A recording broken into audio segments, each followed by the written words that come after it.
जी हां दोस्तों, तो क्या घर घर सिंदूर भेजने वाला बीजेपी का प्लान हो गया कैंसिल। महिलाओं ने बीजेपी नेताओं को दौड़ा लिया। बैकफुट पर आए बौखलाए मोदी और शाह। संघ प्रमुख मोहन भागवत के साथ में इमरजेंसी मीटिंग। बहुत स्वागत है आप सभी का। आप देख रहे हैं द राजनीति का विशेष सेगमेंट खबर और विश्लेषण। मैं हूं जब्बार खान। दोस्तों, ऑपरेशन सिंदूर और सेना की बहादुरी को कैश कराते कराते आखिरकार मोदी और शाह की सरकार और उनसे जुड़े हुए नेताओं के सामने ऐसी कौन सी बैरिकेडिंग्स आ गई जिसकी बुनियाद पर घर घर सिंदूर भेजने वाला प्लान कैंसिल करना पड़ रहा है। आखिर देश में महिलाओं ने बीजेपी के नेताओं और कार्यकर्ताओं को क्यों दौड़ा लिया? क्यों महिलाएं ये कहते हुए सड़कों पर आ गई कि हम अपनी मांगों में किसी अरे गरे का भेजा हुआ सिंदूर नहीं भर सकते? जो अपनी बीवी की सिंदूर की रक्षा नहीं कर सकता है, उसके इस सिंदूर के महत्व के क्या मतलब है? दोस्तों, विस्तार से आपको बताते हैं। अंत तक इस वीडियो को जरूर देखें, क्योंकि इन तमाम चीजों के बीच में घिरी हुई भारतीय जनता पार्टी अब फिर से संघ के दरवाजे पर पहुंच रही है। कहा ऐसा जा रहा है, संघ प्रमुख मोहन भागवत के साथ में इमरजेंसी मीटिंग होने जा रही है। आखिर क्या है उस इमरजेंसी मीटिंग का एजेंडा, और आखिर क्यों भारतीय जनता पार्टी की इस सरकार के खिलाफ में देश के अलग अलग राज्यों में एक अलग तरह की भावना उमड़नी शुरू हो गई? दोस्तों, मोदी और शाह के जरिए बिहार समेत देश के अलग अलग हिस्सों में घर घर में महिलाओं को सिंदूर भेंट करने के प्लान पर महिलाओं में जबरदस्त आक्रोश है। एक सोशल मीडिया यूजर ने बिहार की महिलाओं के सख्त आक्रोश वाले और मोदी पर प्रहार वाले एक सोशल मीडिया चैनल के बातचीत को शेयर करते हुए लिखा, जिसमें महिलाएं कह रही हैं कि वो अपनी पत्नी का सिंदूर नहीं लगाते हैं, वो हमें क्यों सिंदूर भेजेंगे? पत्रकार उनसे पूछता है, उस डिजिटल चैनल के पत्रकार ने पूछा कि मोदी जी, क्या निजी मामला है? महिलाएं कहती हैं, फिर ये क्यों हमारे निजी मामले में घुस रहे हैं? भाजपा वालों से अनुरोध है कि सिंदूर लेकर के चले भी मत जाना। किसी के घर पर महिलाएं डंडे लेकर के बैठी हुई हैं, वो अपने पति के नाम का सिंदूर लगाएंगी।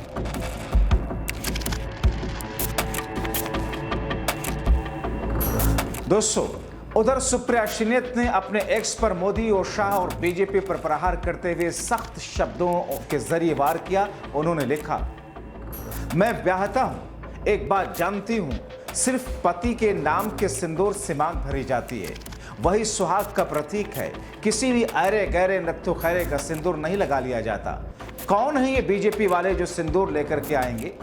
एक से एक गुंडे मवालियों से भरी हुई ये पार्टी, कौन लाएंगे सिंदूर? वो बलिया वाले बब्बन सिंह, या हाईवे वाले मनोहर लाल धाकड़, या मध्य प्रदेश में भद्दे नाच के शौकीन कमल रघुवंशी, या बलात्कार की सजा काट रहे कुलदीप सिंह सेंगर, या पॉक्सो में दोषी इनके विधायक राम दुलार गोंड?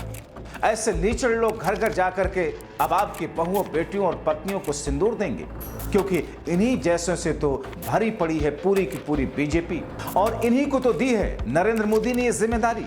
सनातन संस्कृति यही है, सिंदूर समर्पण, प्रेम और हर परिस्थिति में एक दूसरे के पूरक होने का प्रतीक है। सिंदूर का मान नहीं रखने वाले सिंदूर को तो बख्श देते। एक ब्याहता हूं तो एक बात तो अच्छी तरह से जानती हूं कि औरत अपनी मांग में सिर्फ अपने पति के नाम का सिंदूर भरती है, क्योंकि वो सुहाग की निशानी होता है, सौभाग्य की निशानी है। किसी भी अरे गहरे नत्थु खेरे का दिया हुआ सिंदूर थोड़ी मांग में भर लेंगी हिंदुस्तान की ब्याहता है। और कौन है ये लोग जो सिंदूर लेकर आएंगे? किसको दी है जिम्मेदारी मोदी जी ने? बीजेपी तो एक से एक गुंडे और मवालियों से भरी पड़ी है। कौन लाएगा सिंदूर? वो बलिया वाले बब्बन सिंह, या हाईवे वाले मनोहर लाल धाकड़, या मध्य प्रदेश में भद्दे गंदे नाच के शौकीन कमल रघुवंशी, या फिर रेप के मामले में सजा काट रहे कुलदीप सिंह सेंगर, या पॉक्सो में दोषी पाए गए इनके विधायक राम दुलार गोंड? कौन लाएगा सिंदूर? जब ये एक से एक लफंगे आपके घर सिंदूर लेकर आएंगे आपकी पत्नियों के लिए, आपकी बहुओं के लिए, आपकी बेटियों के लिए, तो आप क्या करिएगा? क्योंकि इन्हीं तरह के लीचड़ों से बीजेपी भरी पड़ी है और इन्हीं को जिम्मेदारी दी है मोदी जी ने सिंदूर बांटने की। सिंदूर सनातन संस्कृति में समर्पण की, प्रेम की, हर परिस्थिति में एक दूसरे के साथ खड़े रहने की, एक दूसरे के पूरक होने की निशानी है। सिंदूर का मान न रखने वाले सिंदूर को तो बख्श देते, उसका भी माहौल बना डाला। तो उधर दोस्तों, बिहार में प्रधानमंत्री नरेंद्र मोदी के होने के बाद में वहां पर जो स्थिति सामने आई, जिस तरीके से बीजेपी की किरकिरी हुई, वो सबके सामने है। पप्पू यादव ने बिहार में मोदी के तामझाम वाले रोड शो ऑपरेशन सिंदूर को कैश करने की कथित कवायद पर प्रहार करते हुए सख्त लफ्जों में रगड़ा। पप्पू यादव ने मोदी के रोड शो की तस्वीरें शेयर करते हुए लिखा, प्रधानमंत्री जी, ये बिहार है, यहाँ उड़ती चिड़िया के पर गिन लिए जाते हैं। यहाँ के लोग समझ गए कि आप कैसे सेना के शौर्य की चुनावी दलाली कर रहे हैं, इसलिए आपके डपोर शंखी रोड शो का पूर्ण बहिष्कार कर दिया। भाई साहब, आप पीएम पद का क्यों मजाक बनाते हैं? दोस्तों, चौतरफा किरकिरी और दबाव में मोदी को कानपुर जाना ही पड़ गया, जहां पर पहलगाम में आतंकी हमले में मारे गए शुभम का परिवार रहता है। मगर यहां भी मोदी ने वो बात कही जिस पर भी हंगामा हो गया, बवाल हो गया। शुभम के परिवार से मिलकर के मोदी ने कहा कि आतंकी धर्म पूछकर गोली मार रहे थे। तभी इस पर शुभम की पत्नी अशन्या ने पीएम मोदी से कहा, आतंकी देश को हिंदू मुस्लिम के बीच में बांटने आए थे। कश्मीर में जो चीजें सही हो रही थी, शायद आतंकी इसको खत्म करने के लिए आए थे। मुझे यह भी लगता है कि वो हिंदुस्तान के हिंदू मुस्लिम को अलग करने की कोशिश करने आए थे। वो धर्म पूछ करके हमें मार रहे थे, हमें बांटना चाहते थे। खैर दोस्तों, प्रधानमंत्री मोदी राहुल गांधी और विपक्ष के दबाव में कानपुर तो चले गए, मगर अभी तक बाकी के 24 शहीदों के परिजनों से नहीं मिले। 24 इसलिए क्योंकि 26 में से एक शख्स नेपाली मूल के थे। जिन शहीदों के परिजनों की आंखों में अभी भी आंसू समंदर की तरह बह रहे हैं। अभी तक पुंछ में पाकिस्तानी गोलीबारी में मारे गए लोगों से नहीं मिले। उनके टूटे मकानों, सरों से छिन चुके आशानों की खोज खबर नहीं ली। मगर मोदी घूम घूम कर हमारी बहादुर सेना की बहादुरी को अपने लिए वोट में कैश कराने की मुहिम चला रखी है, मगर सेना की मुश्किलों पर ध्यान नहीं देते। क्योंकि एक दिन पहले ही वायुसेना ने मोदी सरकार की ऐसी क्लास लगाई जिसे वहां मौजूद रक्षा मंत्री राजनाथ सिंह चुपचाप सिर झुकाए सुनते रहे। कांग्रेस नेता सुप्रिया श्रीनेत ने सेना की मुश्किलों से जुड़े वाले बयान को शेयर करते हुए लिखा, एयरफोर्स चीफ अमरप्रीत सिंह को सुने, टाइमलाइन बड़ा मुद्दा है, एक भी प्रोजेक्ट समय पर पूरा नहीं होता।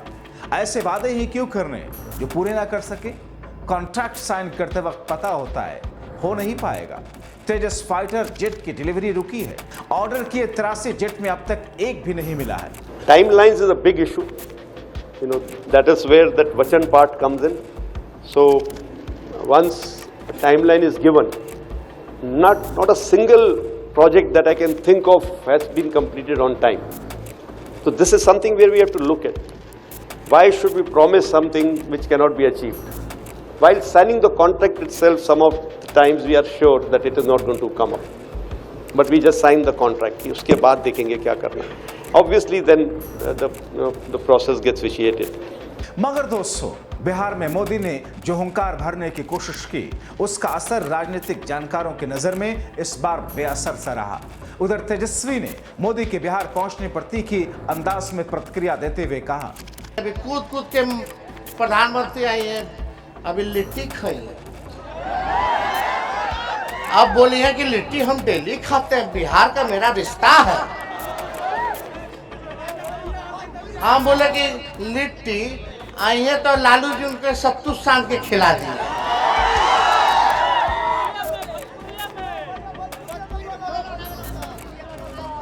तो आप सब लोग मोदी जी आई है तो 2-4 भोजपुरी लाइनों मारी है। का हाल बा? खाली बोले से ना चली मोदी जी, 11 साल देख ले रहुआ के खाली ठगे। अब की बात ठगाए ना तोहरे ठग दे। वो माच करके लोग वोट दिया, एमपी बनाया, एगो कारखाना नहीं दिया बिहार को। बताओ कौन सा कारखाना दिया बताओ तो? खाली लालू जी बिहार के 4 गो कारखाना दिए रेलवे के। आज देश भर के रेल दौड़ता तो चक्का बिहार में बनता है, लालू जी के देन हो। रेलवे का किराया कम के 90,000 का मुनाफा दिए। अब ब्लॉक जिला जो उसके बाद कभी बना है, कहीं बिहार का बना है, कहीं नहीं बना। तो आप सब तो फिर ऐसे में दोस्तों, भारतीय जनता पार्टी और मोदी शाह जिस सिंदूर को देश के अलग अलग हिस्सों में महिलाओं को उनके घरों पर भेजने की कवायद कर रही थी, माना यह जा रहा है जब विरोध हद से ज्यादा बढ़ने लगा, महिलाएं विरोध करने लगी, तो फिर बीजेपी इस प्लान को कैंसिल करने के मूड में दिख रही है। आपको क्या लगता है? बीजेपी के इस पूरे घन चक्र वाले तिलिस्म पर अपनी राय कमेंट बॉक्स में जरूर लिखें। अभी के लिए इतना ही। आप सबका अंत तक वीडियो देखने के लिए बहुत शुक्रिया।